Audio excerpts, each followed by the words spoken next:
त्याच्याविषयी आक्षेप घ्यायचं कारण नाही, पण तो अज्ञात जाहिरातदार कोण हा प्रश्न महाराष्ट्राला पडला. मी तुम्हाला त्याचं एका दिवसाचं मूल्य सांगितलं. 40 ते 50 कोटी रुपये त्याची किंमत. 40 ते 50 कोटी रुपये काल एका दिवसात खर्च झाले या महाराष्ट्रामध्ये जाहिरातबाजीवर, मुख्यमंत्र्यांच्या प्रतिमा सुधारण्यासाठी किंवा प्रतिमा उंचावण्यासाठी. कुठून आले पैसे? कोणाचे पैसे? एकतर हा पैसा ठेकेदारांचा आहे, एकतर हा पैसा आपण उपकृत केलेल्या लाभार्थी बिल्डरांचा आहे, किंवा हा पैसा अंडरवर्ल्ड डॉन मंडळींचा आहे, ज्यांना तुम्ही काहीतरी मदत केली आहे, ज्यांना तुम्ही PMLA कायद्यातून सोडवलेला आहे, अमुक केला आहे, तमुक केला आहे, ईडीतून बाहेर काढला आहे, अशा लोकांचा हा पैसा आहे. त्याशिवाय कशा करता एवढी दानशूरता कोण दाखवेल? छत्रपती शिवाजी महाराजांना प्रणाम करणं हे प्रत्येक मराठी माणसाचं कर्तव्य आहे. पण अजूनही भारतीय जनता पक्षाचे लोक छत्रपती शिवाजी महाराजांसमोर त्यांना फुलं वाहत आहेत, त्यांना अभिवादन करतायत, अशी जाहिरातबाजी काल नक्कीच केली. बरं, जाहिरात कोणी दिली? त्या संस्थेचं, त्या व्यक्तीचं नाव नाही, पण साधारण आम्ही काल महाराष्ट्र आणि देशभरातला अंदाज घेतला या जाहिरातींचा. म्हणजे वृत्तपत्रात पहिल्या पानावर जाहिरात, TV वाहिन्यांवर जाहिरात, राज्यभरामध्ये होर्डिंगच्या माध्यमातून जाहिरात, डिजिटल, हा सगळा खर्च साधारण 40 ते 50 कोटी रुपये आहे. आम्ही काल साधारण अंदाज काढला त्याचा. 40 ते 50 कोटी रुपये एका दिवसात जाहिरातीसाठी खर्च झाले. देवाभाऊ म्हणजे राज्याचे मुख्यमंत्र्यांच्या प्रतिमेवर फुलं उधळण्यासाठी, प्रतिमा सुधारण्यासाठी. छत्रपती शिवाजी महाराज हे महाराष्ट्राचं देशाचं विश्वाचं दैवतच आहे. पण मी भारतीय जनता पक्षाच्या ओरिजिनल, डुप्लिकेट नाहीत, जे बाडगे नाहीत, त्यांना एकच सांगेन, मुळात ही कालची जी जाहिरात दिलेली आहे ती बाडग्याने दिलेली आहे का? तो मूळचा भाजपचा माणूस, तर माझ्याकडे सगळी माहिती आहे. त्याने राष्ट्रीय स्वयंसेवक संघाच्या कार्यालयात सुद्धा छत्रपती शिवाजी महाराजांचा फोटो लावावा. मुख्यालयात, नागपूरच्या संघ मुख्यालयामध्ये सुद्धा छत्रपती शिवाजी महाराजांचा फोटो आणि त्या परिसरामध्ये शिवाजी महाराजांचा पुतळा लावणं गरजेचं आहे. तरच भारतीय जनता पक्ष किंवा संघ स्वयंसेवकांचं छत्रपती शिवाजी महाराजांवरचं जे प्रेम आहे, जी आस्था आहे, ती खरी आहे, हे महाराष्ट्राला, देशाला कळेल. काल कोट्यवधींचा खर्च केला फक्त जाहिरातीसाठी. त्या जाहिरातीतून काय सूचित करायचं आहे याचे वेगळे वेगळे अर्थ काढले जात आहेत. हा अदृश्य दाता कोण आहे? भारतीय जनता पक्षाचा दानशूर हा कार्यकर्ता कोण आहे? अदृश्य, अज्ञात, ज्याने 40 ते 50 कोटीच्या दरम्यान खर्च करून राज्याच्या मुख्यमंत्र्यांची जाहिरात केली. हे महाराष्ट्राला कळायला हवं. हे 50 कोटी रुपयाचा जो खर्च झाला काल एका दिवसाच्या जाहिरातीवर, जाहिरात करण्याविषयी काही कोणाचा आक्षेप असण्याचं कारण नाही, पण वेळ, खर्च, उद्देश आणि हेतू हा स्पष्ट नाही.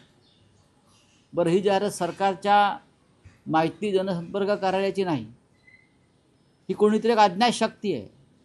ही अज्ञात शक्तीने आपलं नाव का दिलं नाही? नाव दिलं नाही याचा अर्थ हा खर्च काळ्या पैशातून झालेला आहे. जसं मी काल म्हणालो, हा ब्लॅक मनी आहे.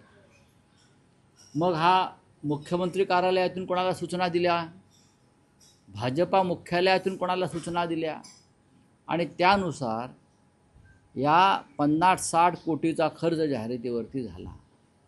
आता देवाभाऊंनी जाहिराती दिल्या म्हणून त्यांचे जे मंत्रिमंडळातले काही प्रतिस्पर्धी आहेत ते जाहिराती देतील, असं एक जाहिरातीची स्पर्धा या राज्यात तुम्हाला भविष्यात पाहायला मिळेल. छत्रपती शिवाजी महाराजांचा अशा प्रकारे राजकीय वापर करणं हे काय आम्हाला मान्य नाही. मराठा आरक्षणाशी छत्रपती शिवाजी महाराजांचा काही संबंध नाही आहे. एक लक्षात घ्या, छत्रपती शिवाजी महाराज आमचं दैवत आहे, आमची आस्था, आमची श्रद्धा आहे.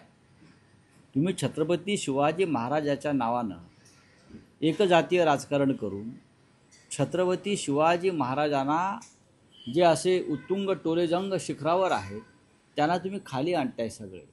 मग छत्रपती शिवाजी महाराजांच्या स्मारकाचं काय झालं साहेब? आम्ही छत्रपती शिवाजी महाराजांच्या आंतरराष्ट्रीय पद्धतीच्या स्मारकाचं आम्हाला अजूनही प्रतीक्षा आहे, ज्याचं पूजन, ज्याचं उद्घाटन नरेंद्र मोदी यांनी समुद्रात केलं होतं, आपल्याला आठवत असेल. त्या सगळेच होते. मग त्या स्मारकाविषयी आपण शब्द काढायला तयार नाही. छत्रपतींची जी विचारसरणी आहे सगळ्यांनी एकत्र घेऊन जायची या महाराष्ट्रामध्ये, त्याला तुम्ही तिलांजली दिलेली आहे. आणि आपल्या राजकीय उदो व्हावा म्हणून छत्रपतीच्या चरणी फुलं वाहणारे छायाचित्र आपण प्रसिद्ध करताय, याची नोंद जनता घेत असते. एवढंच मी सांगतो. नक्कीच नक्कीच हे राज्य मराठी राज्य आहे, हे राज्य मराठी माणसाचं राज्य आहे. छत्रपती शिवाजी महाराजांनी 18 पगड, जाती, जमाती, धर्मसुद्धा यांना हे स्वराज्य मिळवून दिलं. आणि त्या स्वराज्यासाठी सगळ्या जाती धर्मपंथातले लोक महाराजांबरोबर जे मावळे होते ते लढत होते. छत्रपती शिवाजी महाराज हे सगळ्यांचे आहेत. त्या दृष्टीनं जगातल्या अनेक महत्त्वाच्या युद्धांमध्ये छत्रपती शिवाजी महाराजांच्या युद्ध कौशल्याविषयी अभ्यास झालेला आहे. मग व्हिएतनाम असेल किंवा अन्य काही राष्ट्र असतील. त्याच्यामुळे जर कोणी छत्रपती शिवाजी महाराजांचा अवमान अशा प्रकारे करून राजकारण करत असेल तर त्याचा निषेध व्हायला पाहिजे.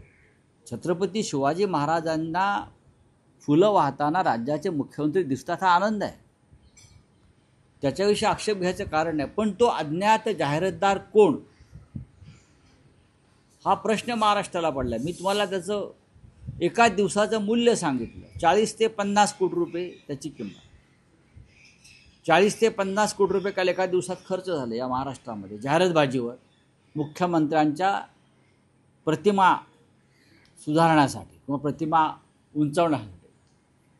कुठून आले पैसे, कोणाचे पैसे? एकतर हा पैसा ठेकेदारांचा आहे, एकतर हा पैसा आपण उपकृत केलेल्या लाभार्थी बिल्डरांचा आहे, किंवा हा पैसा अंडरवर्ल्ड डॉन मंडळींचा आहे, ज्यांना तुम्ही काहीतरी मदत केली, ज्यांना तुम्ही PMLA कायद्यातून सोडवलेला आहे, अमुक केला आहे, तमुक केला आहे, ईडीतून बाहेर काढला आहे, अशा लोकांचा हा पैसा आहे. त्याशिवाय कशा करता एवढी दानशूरता कोण दाखवेल? काही हरकत नाही. बघा ते काय म्हणतात त्याच्यावरती महाराष्ट्राचं राजकारण चालत नाही. सर्व प्रकारच्या इनिंगमधून ते बाहेर पडलेले आहेत. आता या महाराष्ट्रामध्ये जी काही एका इनिंग वगैरे काय सुरू आहे ती देवेंद्र फडणवीस यांची सुरू झालेली आहे.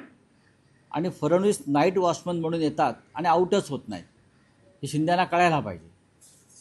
नाही, मला माहीत नाही, मला त्याच्याविषयी काही माहीत नाही. मी इतकंच सांगू शकेन की सन्माननीय उद्धव ठाकरे व सन्माननीय राज ठाकरे यांच्यामध्ये उत्तम प्रकारचा सुसंवाद अनेक बाबतीत सुरू आहे. एवढं मी तुम्हाला खात्रीनं सांगेन. मी याच्या बघा, मेळावा हा शिवसेनेचा असतो, दसरा मेळावा हा शिवसेनेचा असतो. माझ्या माहितीप्रमाणे राज ठाकरे यांचा एक वेगळा मेळावा गुढीपाडव्याला होतो, अशी माझी आतापर्यंतची माहिती आहे.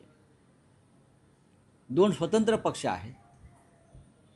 विचारसरणी जरी मराठी माणसासंदर्भात एक असली तरी 2 स्वतंत्र पक्ष आहेत. शिवसेनेचा दसरा मेळावा परंपरेनं दसऱ्यालाच होतो.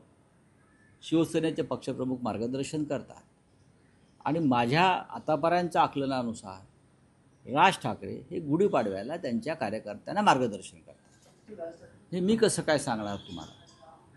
हे मी इथून सांगणं हे माननीय उद्धव ठाकरे पक्षप्रमुख ठरवतील की मी किंवा अन्य कोणी याच्याविषयी मत व्यक्त करणं हे बरोबर नाही. आणि तसं होण्याची शक्यता मला या क्षणी दिसत नाही. दोन्ही पक्ष वेगळे आहेत. दोन्ही पक्षांचे मेळावे वेगळे होतात. कार्यकर्त्यांच्या ठिकठिकाणचे जे मेळावे आपण पाहताय स्वतंत्रपणे होतात, पण नक्कीच भविष्यामध्ये राजकीयदृष्ट्या आम्ही एकत्र येऊन काम करण्यावरती आमच्यामध्ये सहमती झालेली आहे. बघा, दसरा मेळाव्यावर तुम्ही फार चर्चा कोणी करू नये, हा शिवसेनेचा दसरा मेळावा आहे. गेल्या 60 वर्षापेक्षा जास्त काळ हा फक्त शिवसेनेचाच दसरा मेळावा असतो.